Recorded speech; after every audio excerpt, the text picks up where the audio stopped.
New U.S. Census data shows the country's population is more diverse and multiracial than ever before. The white, non-Hispanic population remains the largest racial and ethnic group in the United States, but the overall share of that population decreased by nearly 9% since the last census in 2010. In contrast, the Hispanic or Latino population saw significant growth over the past decade. This data will ultimately determine congressional maps for the next 10 years. The upcoming redistricting process could determine if Republicans can win back the House of Representatives during next year's midterms. For more, I want to bring in Tara Bahrampour. She's a reporter for The Washington Post.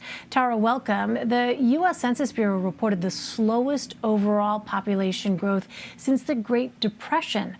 What's contributing to this?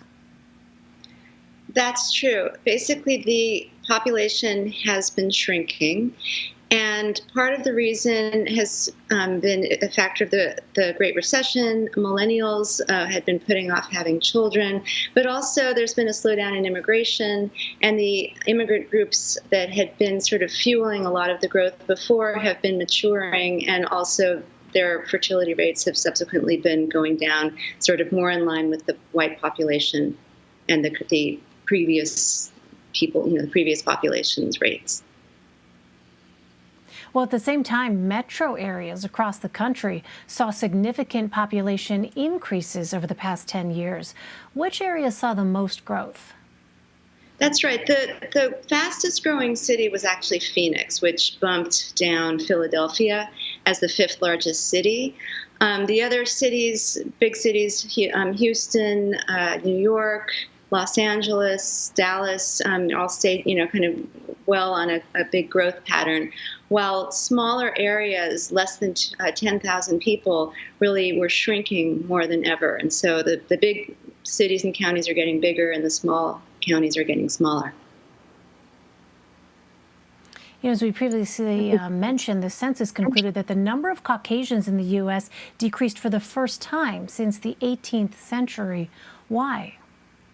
Right. It's the first decrease in people who identify as white alone since the census started being taken in 1790. And there are several reasons for this. First of all, there is an actual decrease. There's been, as a result of decreased fertility rates, the aging of the white population, the opioid epidemic, the Great Recession where, the fertility rate went down.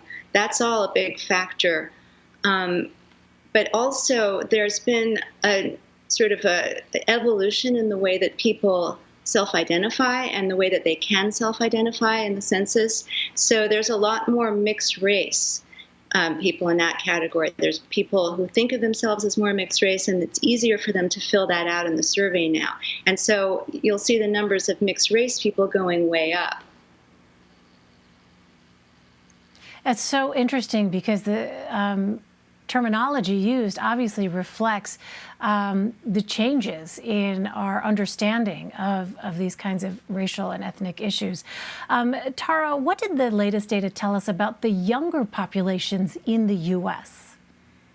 Well, the younger population has for a while now been increasingly people of color. And for the first time now in this past decade, we have flipped to having more people under 18 who are non-white than people who are white. So it's about 47%, 47.3%, I think, white now for the first time. And that's going to continue. The trend is going toward a more diverse nation to the point where in a few decades we expect that the white population will no longer be the majority. All right, a changing country. Tara Bahrampour. Tara, thank you very much. Thanks so much for having me.